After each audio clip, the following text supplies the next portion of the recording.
Hi everybody, my name is David and this is All Things Sacred. So I'm here in my backyard today, a little bit of a different setting. It's a little stuffy in my room and it's nice out. Not as bright as it was when I first came out here, but still bright enough to be seen and obviously bright enough to be heard. So let's go ahead and start the video. Today's topic is going to be reincarnation. I'm on this series at least last week and this week. Maybe the full series of topics that have to do with what happens to an individual after they die. Last week I talked about the topic was a portable paradise, so I talked about heaven in this life, but I also talked about heaven and hell in the life to come, in the life after this physical one. And I wanted to breach the topic a little bit further concerning the afterlife by touching on reincarnation, which is oftentimes the ultimate place where the soul comes back to after its time spent in the heaven or hell. A soul returns to the earth in a reincarnated form because its attachments and aversions have not been able to be let go of in the previous life and in the interim between lives. A person believes that they have physical needs, wants, and desires that remain unfulfilled, and these wants and desires will often call a person back into incarnation so that they have a chance to fulfill those desires and thus be free of them. Because in all actuality, people often believe that to be free really means the ability to choose whatever desire it is that they want, to have that freedom of choice. But in all actuality, to be free in relation to desires means to be free of those desires, to not be a slave to your wants all the time, to your wants and attachments all the time. Because when you have these wants and desires that need to be fulfilled, you are constantly drawn to these things, and they cause misery when you have a lack of them. And as well, to be free from your desires means that you no longer have this attachment to them. Actually, not to say as well, but to further extrapolate, when you no longer are enslaved by this back and forth of desire and lack, of fulfilling and lack, then you no longer are attached to these things. And so the soul has to come back into this plane of reality so that it can learn that these things that it desires so much that it will reincarnate for will never satisfy the soul and are no reason to come back to this plane. And that's the purpose of it all. We keep reincarnating over and over so that we can free ourselves of all of these desires. Right alongside them, the fears and aversions will go too, because often these fears and aversions come from that place of lack.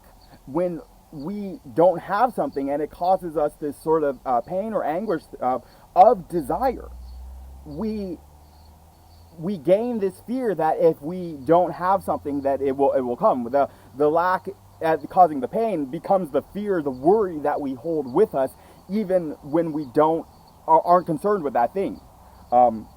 Or even when we're fulfilled, even as we're getting fulfilled, that fear of lack exists because of the fulfillment itself. So a soul has to come back over and over and over to fulfill these desires. And it's best to learn if you can, in a single lifetime, especially through meditation, that you don't need any of these things. There's no point in constantly being like, oh, I'm just gonna, I'm just in the time of my life, or I'm just in this life where I want to be satisfied by money. I want wealth in this life. I want love. I want friendship, in a very physical way.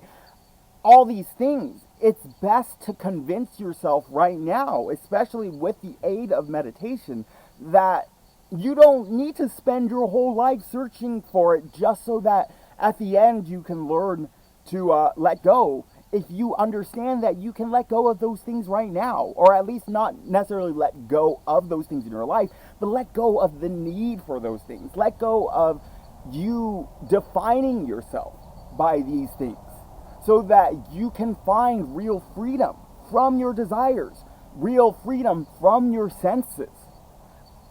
Because that's what it is. The soul is created, and it comes into this world to experience the play of Maya, this wondrous show for everyone to enjoy. And this play is so enjoyable, the senses are so engrossing, that we forget our true birthplace. We forget our true birthright. We become slaves to our senses instead, and we start to misidentify ourselves with our senses, with our thoughts, with our personality, our emotions. All these things start to accumulate, coagulate over the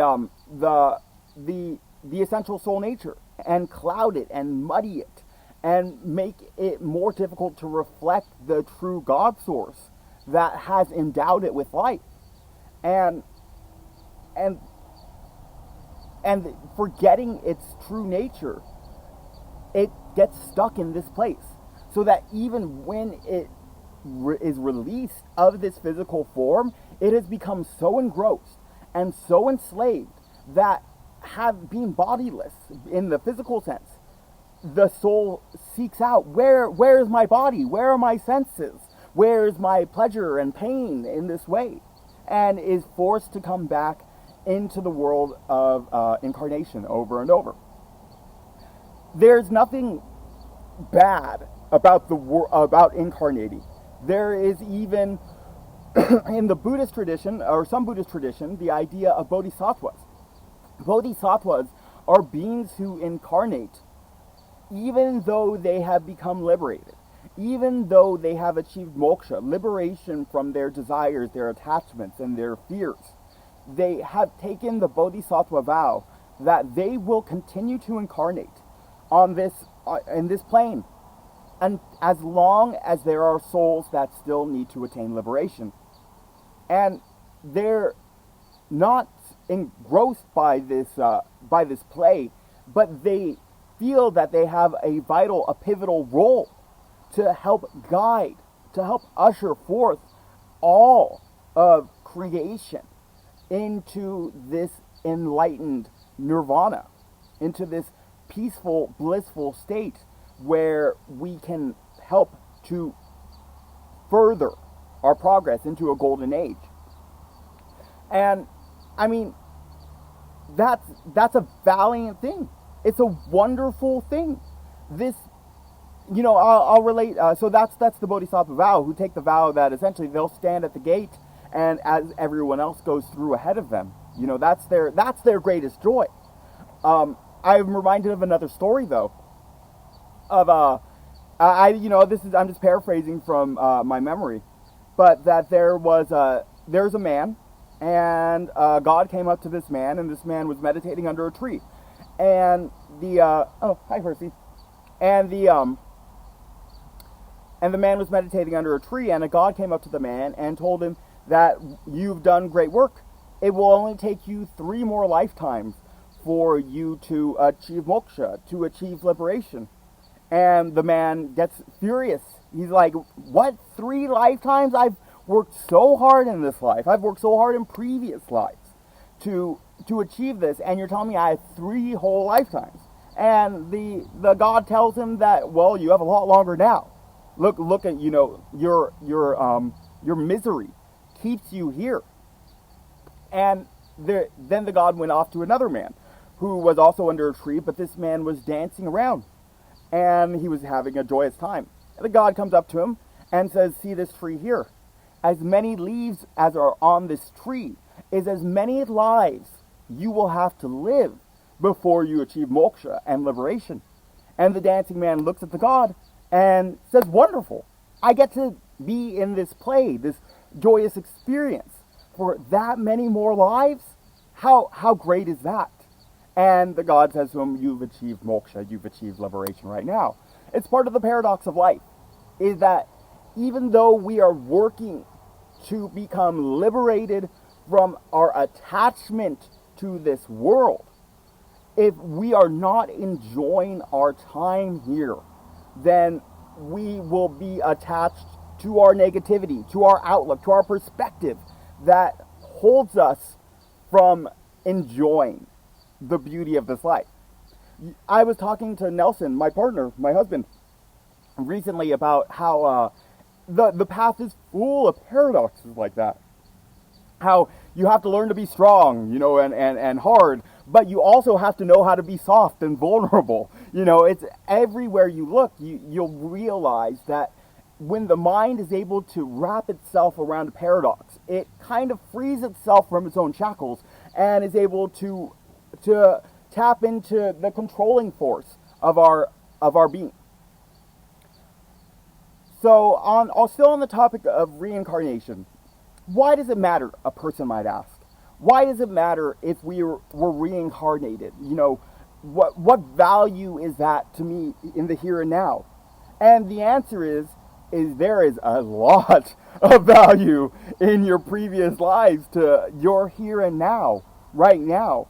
If and when you are able to tap into the many lifetimes that you have lived, because there's a concept of old and new souls.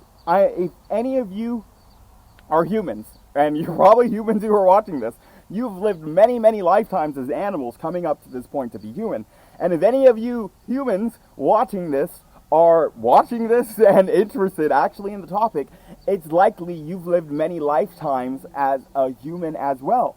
You've likely lived many life and the reason for that is if you are on the spiritual path, you are a more mature soul, a soul who has gone through many experiences in a human incarnated form, who is now seeking something that will help them to break free of their attachments, something that will help to achieve liberation, to achieve moksha. But and so so we're all old souls if we're humans, and but what is the value of knowing about your previous human incarnations? Well, as I talked about, you as a soul had many unfulfilled desires that you experienced in your time being incarnated in the human realm. And those unfulfilled desires called you back into this life, called you back into a new life with a new personality, so that you can try to fulfill those desires. They weren't able to be fulfilled in the last fashion. Maybe with a different set of circumstances, you can achieve the goals that you weren't able to before. And knowing that, you should realize that all of your motivation, all of your desires, all of your passions are dictated by what it was you went through in a previous life. Not only are they dictated, but oftentimes it may be very specific. In your last life, you may have had, a bad relationship with your father. And that sense of unrequited love that you experienced there, you may now try to solve in this next life, this current life, by the new situation of the soul part that, was your father, now may be reflected in the life of someone who has become your partner. So that you can try to heal those negatives in your relationship. It's kind of like we're all wandering ghosts a little bit who want to fulfill the things that that we didn't get to in this life. That old trope in all the movies you see of ghosts. They're stuck around because there's something they didn't get to fulfill. Well, that's kind of like all of us coming back into this life to try to fix relationships, to mend broken bonds, to further explore relationships that ended too quickly. Though that is what calls us to this life. All of our everyday interactions, all of our situations, all of our ups and downs are dictated by events that happened in our previous life. Everyone that we know, we had some sort of relationship with in a previous life that is trying to satisfy itself in this one. But what about those bodhisattvas? What about those liberated beings who come back? Well, if their relationships too will be dictated by their previous experiences, because if their goal in life is to help liberate souls, and they've met in a certain lifetime a bunch of souls who they didn't help liberate, well, of course, those souls are going to incarnate in their life again and again and again until the Bodhisattva can help those souls to become liberated, life after life after life. The other individual outside the Bodhisattva might see the Bodhisattva as a type of like ghoul following them, trying to wake them up, whereas the Bodhisattva lovingly follows all of those dear ones who they interact with life after life to help to try to wake up, to shake out of this slumber, to help them remember their previous lives. There's such a beauty, such a depth to the experience of life when one can start to remember their previous lives. This video, all these interim videos that I'm talking about, and there's quite a number, are moving towards the sheaths. And, you know, it's of great value to know that when you start to remember your previous lives, and you start to realize that you're an entirely different person with entirely different interests and loves and distastes and hates, you know, that your personality was so extremely different often. You know, you will realize in this life that your personality isn't as much you as you really think it is. That if you could have been, you know, a very conservative type woman in another life, and now you're a very liberal type man, and you could hold both of those as having being a sense of you in this life, you start to realize how fragile all of your conceptions of self, especially in relation to the personality, are. And you start to become a little bit more free from these sheaths, from these shackles. And yeah, that's what we're focused towards. We're focused on really finding that true being, that true soul, that what it means when people say, you know, that they're that they have that their divinity, that they're divine. This undifferentiated self that exists in the core of all of us. We want, you know, reincarnation, knowing about that and experiencing it and working on towards remembering our previous lives helps us to move closer and closer towards that undifferentiated self. And in addition to that, it also makes the experience of this life a lot more enjoyable, a lot more colorful, a lot more amazing. You know, it's very awe-inspiring when you first start to gain some of these revelations in your own personal experience. But I think that about covered. You know, I could say a lot more about this topic and almost any topic that I cover, but I feel that I have said a good amount and in a very succinct fashion, and I am going to close it there. I hope you all have a great night, and I will be talking to you again soon.